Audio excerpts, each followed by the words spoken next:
Good morning. Welcome to this devotion. I'm George Fuller, the pastor at Wendell Christian Church, and we're glad to be together on this day. It's July, I think it's the 26th, if I'm remembering right.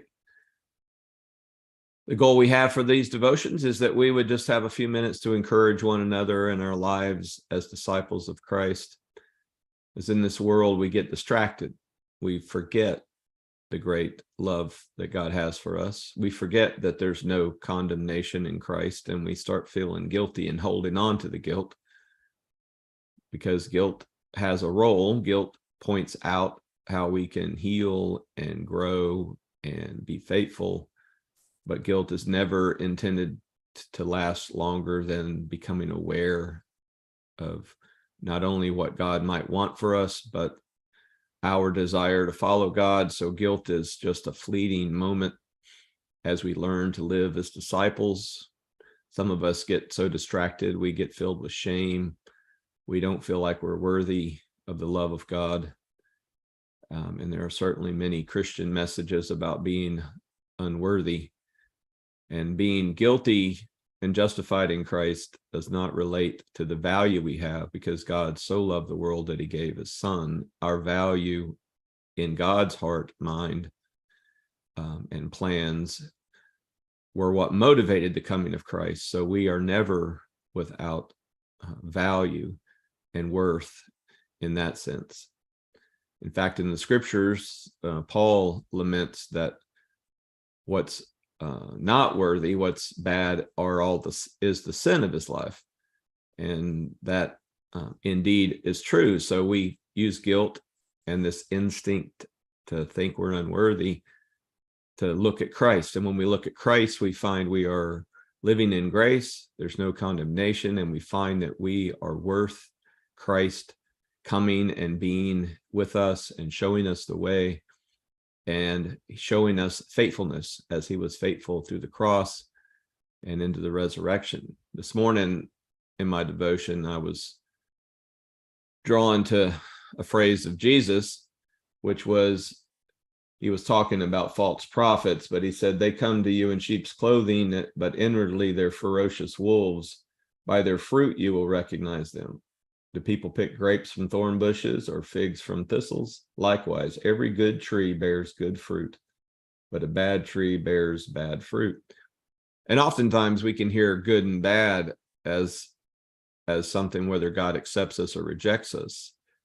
But I think the heart of God would have us hear it's like when we are being good and loving to ourselves and our neighbors, the fruit of it is that there's goodness and love, and we share our life well.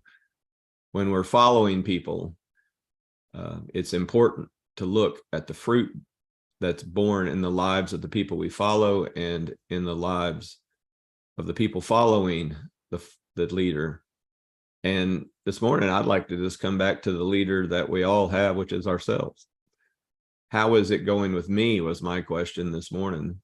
I'm going to make choices when I'm done being with you all this morning about how I live my life. Will that life bear good fruit?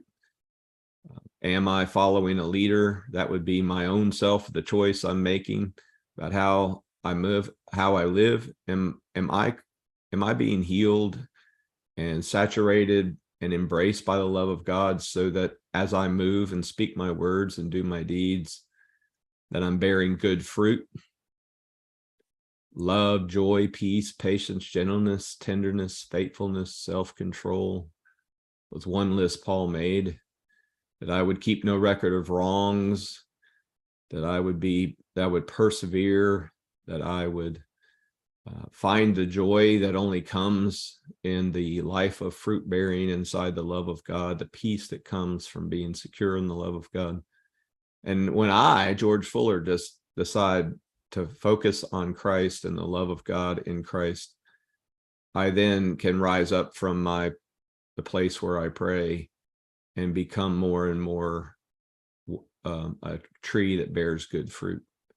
And keep remembering, we're not bearing good fruit to earn the love of God or to make it where we are loved by God. We are bearing good fruit because we are already aware of and secure in the love of God. God is not, in truth, a God we follow who threatens us. It's a God we follow and invite into our hearts, lives, and souls, because it is only in God that goodness happens. It's only in following God that we can relate well to ourselves, to our neighbors, to the earth. It's only inside of Christ and that kind of love, the all-embracing, unconditional love of God.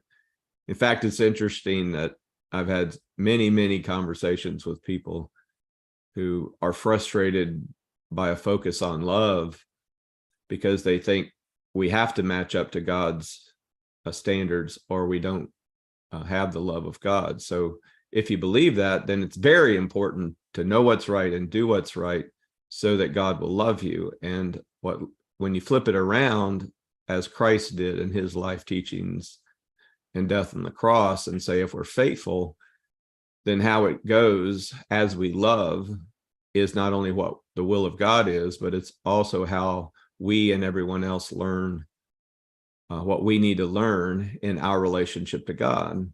So love, when we love ourselves, love our neighbors as ourselves, when we love God with all of our heart, soul, body, mind, and strength, and then love our neighbors, I love ourselves, we are then, in a sense, the good tree, the ones whose, as in Psalm 1, whose roots are planted by the streams of living water, and we're full of the Spirit of God, the love of God, and then we go out into the world.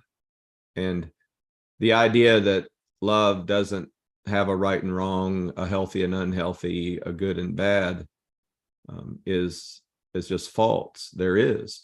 It's love that shows us the right and the wrong, the good and the bad, the healthy and the unhealthy, so that we would love ourselves and heal ourselves. And not heal ourselves in our own strength, but heal ourselves in the faithfulness to God, which heals us. And that is a beautiful thing. This morning, we come back to the central thought is that it is by our fruit that we know ourselves.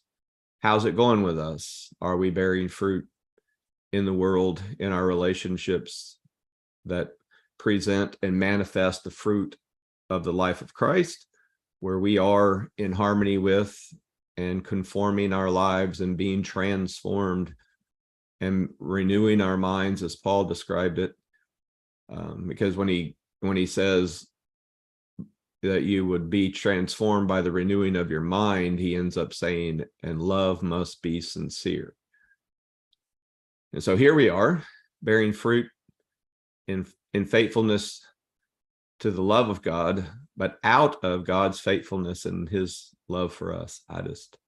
I forget it.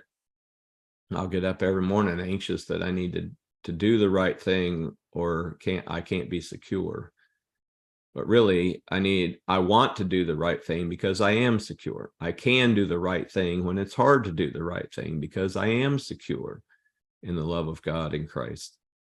I hope that you will be with your church family, and you're certainly welcome to join our church family on Sunday. Each week we gather, we share the bread and the cup. We remember Christ giving himself for us, demonstrating the love of God to us. So we encourage you to be with your church family and to be with us if you're in our area and want a church family, so that we can share Christ together. We'll share the bread and the cup, and we'll also share fellowship and share worship, and we hope that you can join us. May it be this day that we would know and be secure in the love of God, so that we can bear the fruit of God's Spirit, the life of Christ in the world, as Christians, as little Christ, disciples of Christ, following and giving Christ to the world. May that be so in us.